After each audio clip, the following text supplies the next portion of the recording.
गरीब वर्सेस अमीर की पढ़ाई। शिक्षा एक ऐसा धन है जिसे कोई कभी आपसे लूट नहीं सकता, मगर हाँ, इसे दान जरूर दिया जा सकता है। यह कहानी है 7 साल के गरीब पंकज की। पापा मैं तैयार हो गया, चलो चलें। रुक बेटा, मैं नहा लूं, अभी आता हूं नहा करके। पंकज, जब तक पापा नहा कर आ रहे हैं तब तक तू ये रोटी खा ले। आज तो रोटी के साथ प्याज भी है खाने में। अच्छा लाओ माँ। माँ आज मैं जल्दी वापस आ जाऊंगा, लौट कर मुझे पढ़ाई करनी है। अरे तू जा ही क्यों रहा है? तेरे पापा ने कब कहा तुझसे कि तू उनके साथ फल सब्जी बेचने चले? मगर माँ ठेला बहुत भारी हो जाता है, पापा थक जाते होंगे, इसलिए मैं उनकी मदद करने जाता हूँ। और वैसे भी मैं फल सब्जी बेचते बेचते पढ़ाई भी कर लेता हूँ। वो कैसे? जब भी कोई पापा से कुछ खरीदता है तो मैं मन ही मन में सारा हिसाब लगा लेता हूँ, वो भी पापा से पहले। अच्छा तो चल फिर मैं भी देखता हूँ तू हिसाब में कितना पक्का है। मुझे ये बता, 40 रुपये किलो के हिसाब से 1 पाव भिंडी और 20 रुपये किलो के हिसाब से 1 पाव मिर्च का कुल कितने रुपए लेगा तू? आसान है पापा। 35 रुपये सही है ना?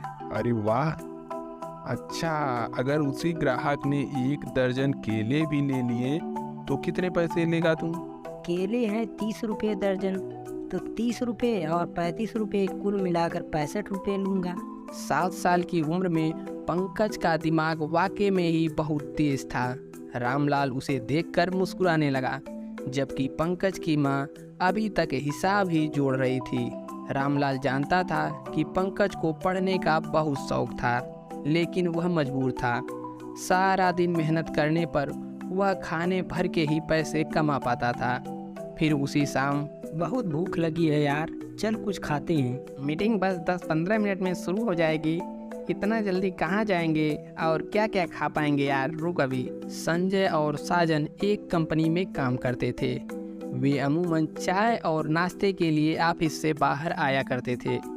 उन्हें देखकर रामलाल को बहुत अच्छा लगता था और वो हमेशा यही सोचता था कि काश उसका बेटा पंकज भी एक दिन उसके जैसा बड़ा आदमी बने। तभी वहाँ संजय और साजन आते हैं।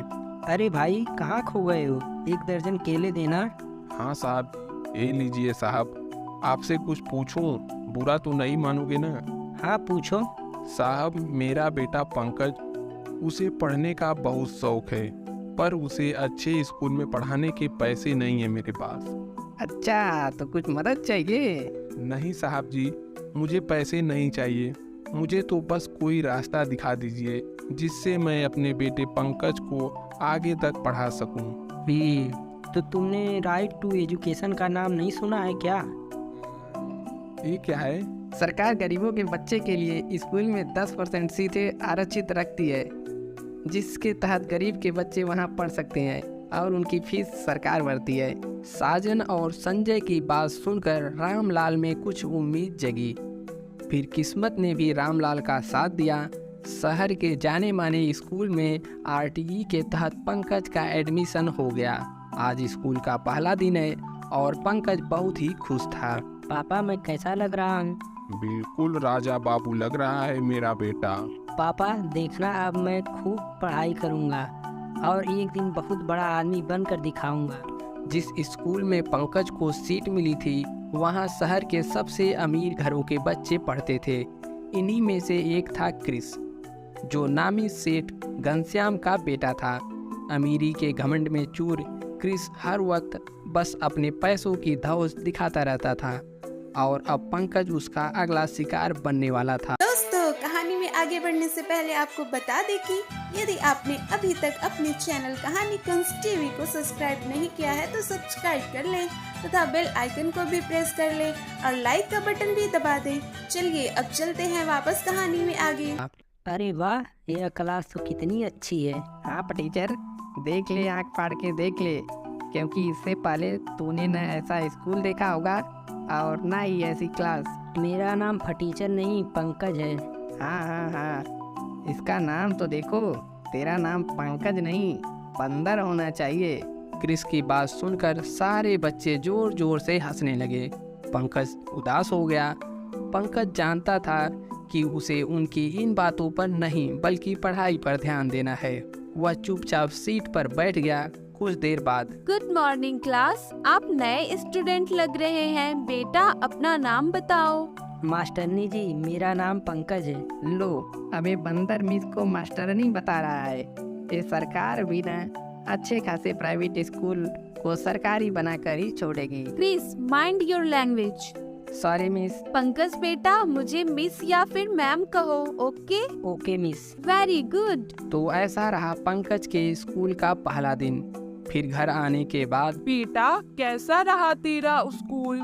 माँ पापा बस पूछो मत, इतना बड़ा स्कूल, इतना बड़ा मैदान, इतनी साफ सुथरी कि क्या बताऊँ, इतने सारे झूले और बहुत अच्छी मास्टरनी, मेरा मतलब मिस। और तूने पढ़ाई की या पूरा दिन स्कूल ही देखता रहा?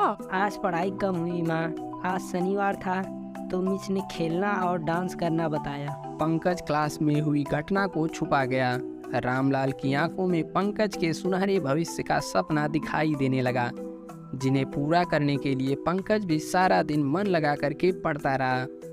वह बदमाश और घमंडी क्रिस हर वक्त पंकज को परेशान करता रहा, लेकिन पंकज ने उसका पलटकर कभी भी जवाब नहीं दिया।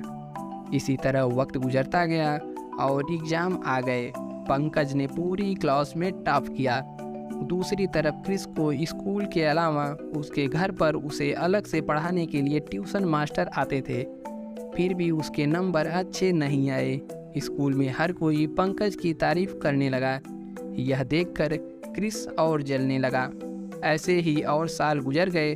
पंकज और क्रिस ने 10वीं का एग्ज़ाम भी दिया और आज बोर्ड रिजल्ट आने वाला था। पंकज ने ना सिर्फ अपने क्लास में बल्कि पूरे ज़िले में टॉप किया। पंकज के लिए हर कोई खुश था सिवाय क्रिस के, क्योंकि इस बार भी क्रिस के नंबर अच्छे नहीं थे।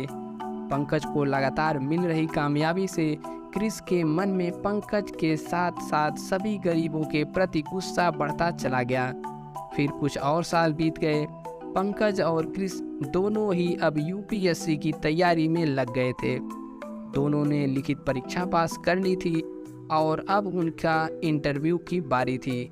दोनों का इंटरव्यू एक ही साथ एक ही जगह पर था। तो क्रिस को देखकर पंकज ने उससे कहा, ऑल द बेस्ट क्रिस। ऐसा है बेटा, तू ये सब नाटक मेरे साथ तो मत कर। आज तक तो तू छोटे मोटे एग्जाम में टॉप करके अपने आप को तोप समझ रहा था ना। अब देख, ये है असली चैलेंज। अब देखते हैं कौन कितने पानी में है। इस बार भी पंकज ने पलटकर कुछ भी नहीं कहा और चुपचाप अपनी बारी का इंतजार करने लगा। फिर क्रिस की बारी आई।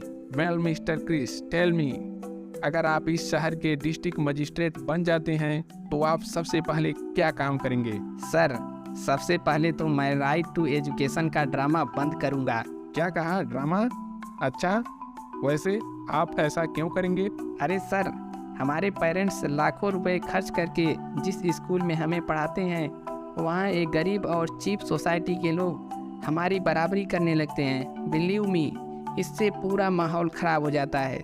सरकार ने उन लोगों के लिए सरकारी स्कूल खोले हैं तो उन्हें वहीं तक सीमित रहना चाहिए, मुझे ऐसा लगता है। ओके, इसके अलावा तो मैं एक काम और करूँगा। ये जो लोग सड़कों के किनारे ठेला लगाकर पूरा शहर जाम किए रहते हैं, उन्हें भी मैं वहाँ से भगा दूँगा। ओके मिस्टर क्रिस, अब आप जा सकते हैं। फिर अब पंकज की बारी आती है। इंटरव्यूअर ने उसे भी वही सवाल किया। सर, मुझे अगर ये सौभाग्य मिलता है तो मैं सबसे पहले यह कोशिश करूंगा कि आरटीई के तहत कुछ और सीटों को बढ़ा सकूं। क्यों, इससे क्या होगा? सर, इसी कोटे की वजह से आज एक गरीब का बेटा इस लायक हुआ है कि आपके सामने बैठ सके। मैं बस यही चाहता हूं कि मेरी तरह हर किसी को ये मौका मिलना चाहिए। ओके, और एक बात बताइए, रोड पर ट्रैफिक जाम और ये स्ट्रीट वेंडर को कैसे डील करेंगे? सर, मैं कोशिश करूंगा कि सभी वेंडर के लिए किसी सरकारी जगह का इंतजाम कर सकूं, जहां वे अपना सामान आराम से बेच सकें। अच्छा, तो आप सरकारी जमीन मुफ्त में बांटोगे? नो सर, मैं उन सब से जितना मिनिमम हो सके किराए भी वसूलूंगा, जिससे सरकार को राजस्व भी प्राप्त हो सके। इसके साथ मेरा जिला सुंदर और व्यवस्थित भी रहे। पंकज और क्रिस की सोच का यही अंतर आखिरकार इस कामयाबी की नींव पड़ी। जो इस इंटरव्यू के बाद पंकज को मिली। क्रिस एक बार फिर पंकज से हार गया, मगर इस बार कुछ तो बदल गया था। क्रिस के पास खुद पर घमंड करने की कोई वजह नहीं थी। वह मजबूर होकर अपने पिता का बिजनेस संभालने लगा। अब उसमें पंकज का सामना करने की हिम्मत नहीं हुई। दोस्तों, वीडियो अच्छा लगा हो तो लाइक का बटन और नीचे सब्सक्राइब का बटन है, दोनों को दबा दें।